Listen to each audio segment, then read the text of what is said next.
Hello everyone. आजकल हम कर रहे हैं हिमाचल प्रदेश की general knowledge GK of Himachal Pradesh. आज हमारा सेकंड लेक्चर है और इस लेक्चर में हम आज करने वाले हैं पशुपालन के बारे में पढ़ने वाले हैं। पहले लेक्चर में हमने किया था कृषि और बागवानी और सेकंड लेक्चर हमारा है पशुपालन के बारे में। पशुपालन में हमारे पास सबसे पहले क्या आता है, भेड़ पालन। कि भेड़ पालन कहाँ कहाँ पर होता है, भेड़ों को कहाँ पर पाला जाता है और भेड़ से जो ऊन का उत्पादन होता है वो कहाँ पर सबसे ज्यादा होता है। देखिए, सबसे पहला था भेड़ पालन। हिमाचल प्रदेश में ज्यूरी, ये शिमला डिस्ट्रिक्ट में पड़ता है। ताल, ये हमीरपुर डिस्ट्रिक्ट में पड़ता है। और कड़छम, ये किन्नौर डिस्ट्रिक्ट में पड़ता है। फिर सरोल चंबा डिस्ट्रिक्ट में पड़ता है। यहाँ पर भेड़ के प्रजनन केंद्र खोले गए हैं 4 जगह पर। कहाँ कहाँ पर? ज्यूरी शिमला में, और ताल जगह है वो हमीरपुर में है, कड़छम किन्नौर में है, और सरोल जो चंबा में है। यहाँ पर क्या खोले गए हैं? भेड़ प्रजनन केंद्र खोले गए हैं 4 जगह पर। ठीक, इन चीजों को याद रखना है अपने। फिर उसके बाद कि इन 4 जगहों में सबसे ज्यादा अधिक अधिक जो है, सर्वाधिक मतलब सबसे अधिक ऊन का उत्पादन कहाँ पर होता है? चंबा जिले में। कौन सी जिले में होता है सबसे ज्यादा ऊन का उत्पादन? चंबा जिले में। फिर आता है हिमाचल प्रदेश के क्षेत्रफल के 12% भाग में चरागाह हैं। चरागाह का मतलब जहां पर ये पशु चरते हैं, जहां पर आप पशुओं को खुले में छोड़ देते हैं और ये क्या करते हैं, घास चरते हैं वहां पर, तो उनको बोलते हैं चरागाह। ऐसी जगह 12%, जितना हमारा पूरा क्षेत्रफल है हिमाचल प्रदेश का, उसके 12% भाग में चरागाह हैं। वहां पर जाकर के ये गाय पशु जितने और भी है और साथ में भेड़ है, ये सभी क्या करती है, वहां पर जाकर चरती है खुले में जाकर के। फिर एक और हो गया अंगोरा खरगोश के फार्म। खरगोश से भी तो उन्हें निकालते हैं ना, तो अंगोरा खरगोश के फार्म भी है। कहाँ पर है ये?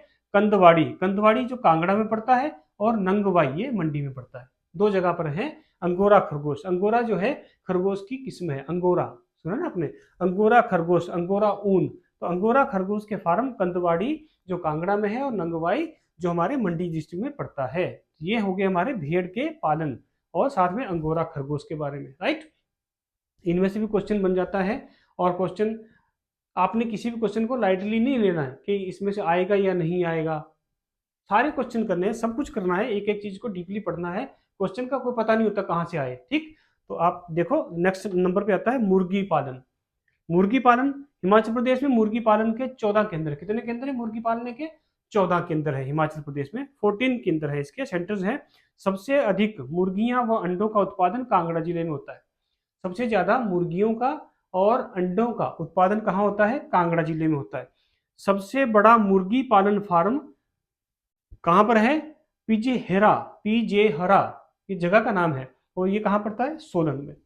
पिजेहरा में सबसे बड़ा मुर्गी पालन फार्म पिजेहरा, जो सोलन में पड़ता है, वहां पर है। ये आपको ये जगह का नाम पिजेहरा भी आ सकता है, सोलन भी आ सकता है, ठीक। दोनों याद रखने आपने। पिछेरा तो बिल्कुल गांव का उस जगह का नाम हो गया जहां पर ये मुर्गी पालन फार्म खोला गया है। और एक कौन से डिस्ट्रिक्ट में पड़ता है? सोलन डिस्ट्रिक्ट में। तो सोलन शहर में, नो डिस्ट्रिक्ट, सोलन शहर में पड़ता है। तीसरे नंबर पर आता है मधुमक्खी पालन। मधुमक्खी पालन, मधुमक्खी पालन क्या हुआ? हिमाचल प्रदेश में 1954 ईस्वी में चंबा के सरोल में मधुमक्खी पालन केंद्र खोला गया। मधुमक्खी पालन केंद्र कहाँ है? चंबा के सरोल में। मधुमक्खी पालन केंद्र कहाँ पर है? चंबा के सरोल में। यहाँ चंबा के सरोल जगह का नाम है, और ये चंबा डिस्ट्रिक्ट हो गई। चंबा के सरोल में मधुमक्खी पालन केंद्र खोला गया है। कहाँ खोला गया है? चंबा के सरोल में। कब खोला गया था? 1954 ईस्वी में। इन चीजों को आपने याद रखना है। 1954 में, 1954 ईस्वी में चंबा के सरोल में मधुमक्खी पालन खोला गया था। ये भी क्वेश्चन बनता है। नेक्स्ट है पशु।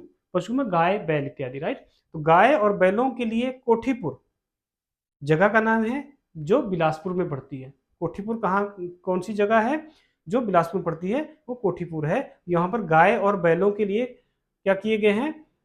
प्रजनन केंद्र खोले गए हैं। ये 2 जगह खोले गए हैं, 3 जगह, कोठीपुर, बिलासपुर। कमांड मंडी, कमांड जगह का नाम है, ये कोठीपुर जगह का नाम है, कमांड जगह का नाम है, मंडी में पड़ती है। और पालमपुर, राइट। पालमपुर में प्रजनन केंद्र खोले गए हैं। किस चीज के? गाय और बैलों के। गाय और बैलों के लिए जो प्रजनन केंद्र खोले गए हैं वो कहाँ कहाँ खोले गए हैं? एक तो कोठीपुर जो बिलासपुर में हो गया, फिर दूसरे नंबर पर आता है कमांड जो मंडी में हो गया, और फिर आता है पालमपुर जो प्रजनन केंद्र पालमपुर में, ठीक। कोठीपुर, कमांड और पालमपुर में गाय और बैलों के लिए प्रजनन केंद्र खोले गए हैं। तो ये भेड़ पालन, मुर्गी पालन, मधुमक्खी, पशु। ठीक, तो इनमें से आपने ये सारे के सारे बड़े अच्छे ढंग से पढ़ लेने हैं। नंबर 5 पर आता है मछली पालन।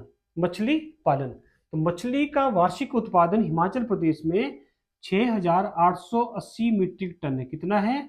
6,880 मीट्रिक टन वार्षिक, हर साल का उत्पादन। एक साल का उत्पादन क्या है मछली का हिमाचल प्रदेश में? 6,880 मीट्रिक टन है।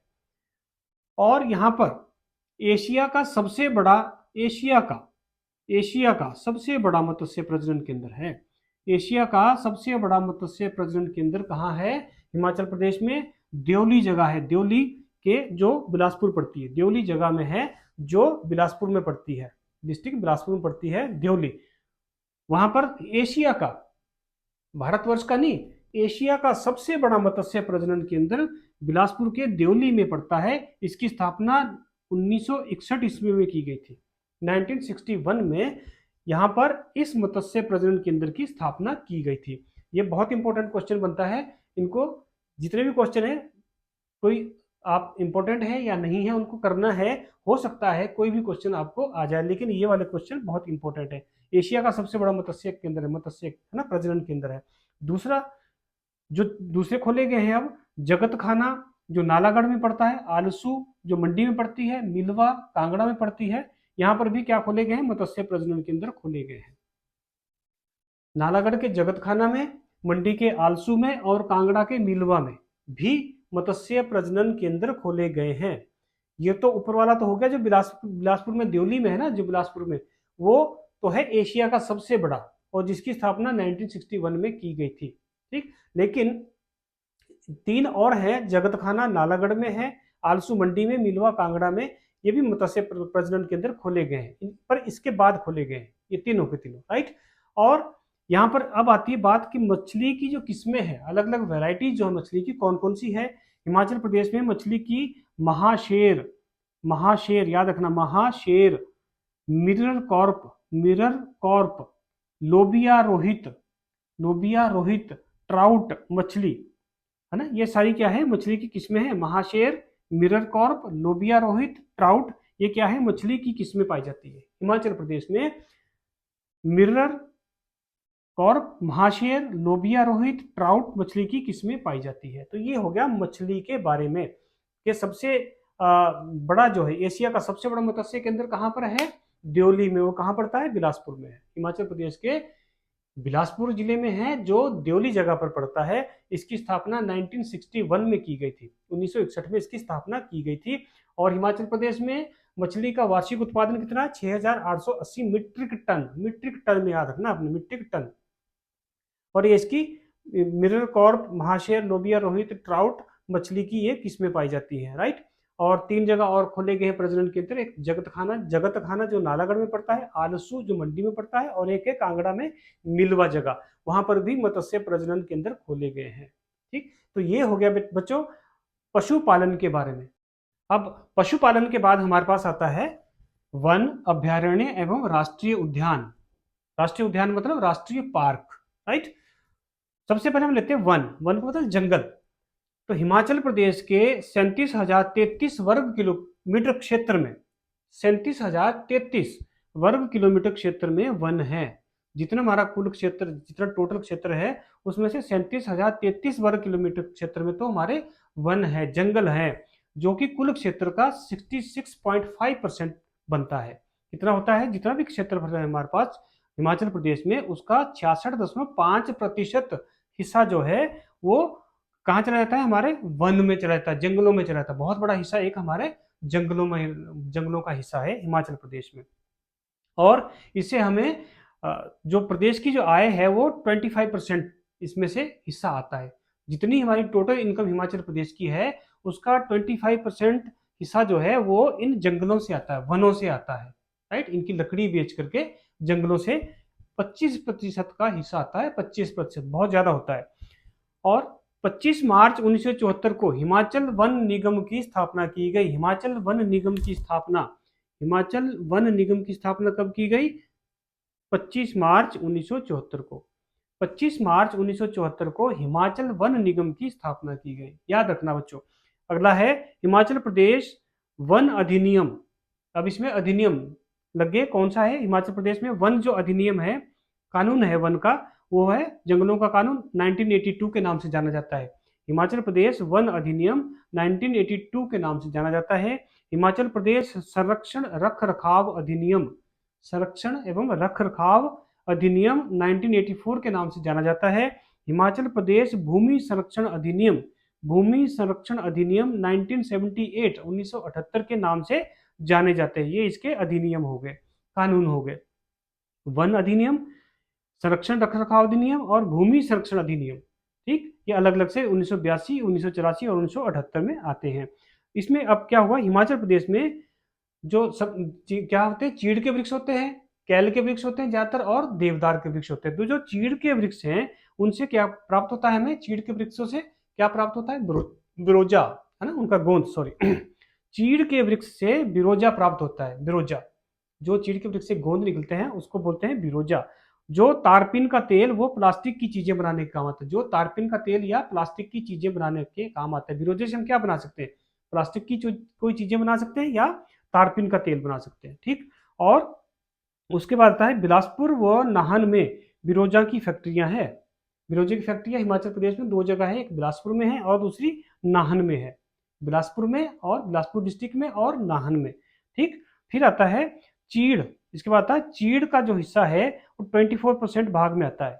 चीड़ का हिस्सा जो है इनमें से जितना ये 66% आता है ना वनों का हिस्सा, उसमें चीड़ की जो क्या बोलते हैं उसको, पेड़ है, उनका जो हिस्सा भाग है वो 24% में तो चीड़ के वृक्ष आते हैं। चीड़, है ना, ये वाले के वृक्ष से बिरोजा जिसे प्राप्त करते हैं। और कैल व देवदार का जो जंगल है, वन है, वो 27% भाग में आते हैं। 27% भाग में क्या आता है, कैल और देवदार के वृक्ष आते हैं, वन आते हैं, और चीड़ के वृक्ष 24% भाग में आते हैं। इनका आपने याद रखना है कि कितने प्रतिशत भाग में चीड़ का वन आते हैं, तो 24% भाग में आते हैं। और देवदार और कैल के वृक्ष कितने प्रतिशत भाग में आते हैं, तो बोल सकते हैं 27%, देवदार और कैल।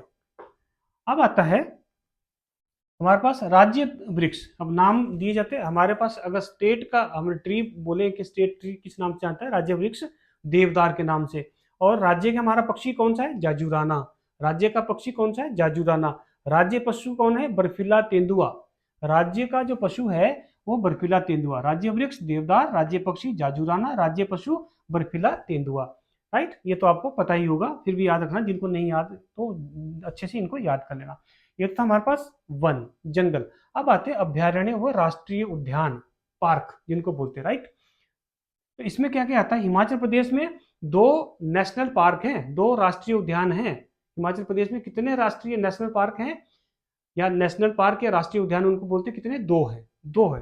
कहाँ कहाँ पर है, नंबर 1 तो है जिसको बोलते हैं ग्रेट हिमालयन नेशनल पार्क। पहला कौन सा है, ग्रेट हिमालयन नेशनल पार्क, कहां पर है, कुल्लू में। ग्रेट हिमालयन नेशनल पार्क कहां पर है, कुल्लू में है। और ये कितने वर्ग किलोमीटर में फैला है, 754 वर्ग किलोमीटर में फैला हुआ, 754 वर्ग किलोमीटर में फैला हुआ है ठीक। और 1 मार्च 1984 को ये क्या बना, राष्ट्रीय पार्क बना। इससे पहले ये नेशनल पार्क नहीं था, ये कब बना, 1 मार्च 1984 को इसे राष्ट्रीय पार्क या राष्ट्रीय उद्यान बना दिया गया, एक, ठीक। दूसरे नंबर पर आता है पिन घाटी नेशनल पार्क। पिन घाटी नेशनल पार्क, पिन घाटी कहां पड़ती है, लाहौल स्पीति में। पिन घाटी नेशनल पार्क लाहौल स्पीति में पड़ती है और 675 वर्ग किलोमीटर में ये फैला हुआ, कितने, 675 वर्ग किलोमीटर में। पहले वाला कितना, 754 वर्ग किलोमीटर में ग्रेट हिमालयन नेशनल पार्क। और पिन घाटी नेशनल पार्क 675 वर्ग किलोमीटर में फैला हुआ है। और ये कब बना, राष्ट्रीय पार्क कब बना, नेशनल पार्क कब बना, 9 जनवरी 1987 को, 9 जनवरी 1987 को ये राष्ट्रीय पार्क बना, नेशनल पार्क बना 9 जनवरी 1987 को। ये चीज याद रखनी बेटा, आता है इसमें से आता है ना, वन्य जो हमने ये आज लिया, वन अभ्यारण्य एवं राष्ट्रीय उद्यान जो है, इनमें से क्वेश्चन आता है, एक क्वेश्चन आता ही आता है। तो इसको आपने बहुत अच्छे तरीके से समझना है, प्रैक्टिस कर लेनी है, दिमाग में बिठा लेना, इसको याद कर लेना, राइट। इसके बाद आता है कि हिमाचल प्रदेश में 33 वन्य जीव अभ्यारण्य है। 2 तो राष्ट्रीय उद्यान हो गए और 33 वन्य जीव अभ्यारण्य हैं जो जंगलों में जो जीव रहते हैं उनके लिए अलग अलग जो अभ्यारण्य जगहें बनाई गई रहने के लिए, वो कितनी है, 33 वन्य जीव अभ्यारण्य हैं। और हिमाचल प्रदेश में 3 प्राकृतिक पार्क हैं। 3 प्राकृतिक अपने आप बने हुए जो पार्क है वो कितने हैं, 3 है। कहाँ कहाँ पर है वो जो 3 प्राकृतिक पार्क है? एक तो हो गया ना हमारा राष्ट्रीय पार्क, नेशनल पार्क। अब दूसरा आता है 3 हमारा प्राकृतिक पार्क कौन कौन से, तो वो 3 है। कौन कौन से? एक तो है कुफरी में जो शिमला में पड़ता है, शिमला डिस्ट्रिक्ट में। दूसरा है मनाली शरणस्थली, मनाली मनाली के शरणस्थली में। और गोपालपुर जो कांगड़ा में पड़ता है। ये 3 है जो प्राकृतिक पार्क है हिमाचल प्रदेश में। 3 प्राकृतिक पार्क है, 2 नेशनल पार्क है, इनको याद रखना। और 33 वन्य जीव अभ्यारण्य है, 33 वन्य जीव अभ्यारण्य है। अब जो 33 वन्य जीव अभ्यारण्य है उनमें से सबसे बड़ा वन्य जीव अभ्यारण्य लाहौल स्पीति है। सबसे बड़ा वन्य जीव अभ्यारण्य कहाँ पर है? लाहौल स्पीति में है, जो 1400 वर्ग किलोमीटर में फैला हुआ है। इसका क्षेत्रफल कितना है? 1400 वर्ग किलोमीटर में फैला हुआ है। और सबसे बड़ा वन्य जीव अभ्यारण्य है कहाँ है? लाहौल स्पीति में। कितने वर्ग किलोमीटर फैला है? 1400 वर्ग किलोमीटर में फैला है ये। और सबसे छोटा वन्य जीव अभ्यारण्य कहाँ है? सोलन में है। ठीक, सबसे छोटा वन्य जीव अभ्यारण्य सोलन है, जिसका नाम शिल्ली, शिल्ली जगह में है। सोलन का शिल्ली है, जो 2 वर्ग किलोमीटर फैला है। केवल 2 वर्ग किलोमीटर में फैला हुआ है। तो सबसे बड़ा वन्य जीव अभ्यारण्य कहाँ पर हुआ? लाहौल स्पीति में हुआ। कितने क्षेत्र में फैला हुआ? 1400 वर्ग किलोमीटर क्षेत्र में फैला हुआ है। और सबसे छोटा वन्य जीव अभ्यारण्य कहाँ पर है? सोलन का शिल्ली में है, और ये 2 वर्ग किलोमीटर क्षेत्र में फैला हुआ है। ठीक, ये तो हो गया हमारा अभ्यारण्य और राष्ट्रीय उद्यान। अब बात आती है चिड़ियाघर की। तो हमारे चिड़ियाघर भी है, वो एक शिमला में चिड़ियाघर है। कहाँ पर है वो? टूटीकंडी, शिमला के टूटीकंडी में चिड़ियाघर भी है। तो ये है हमारे पास, इनको बहुत अच्छे तरीके से याद करना। वन्य अभ्यारण्य और राष्ट्रीय उद्यान पार्क के बारे में हमने पढ़ा, इनको याद कर लेना। इसमें से क्वेश्चन बनता ही बनता है, इसमें से क्वेश्चन आता ही आता है बेटा। ठीक, तो इसको तो आपने बहुत अच्छे तरीके से याद कर लेना है, अपने दिमाग में बिठा लेना है।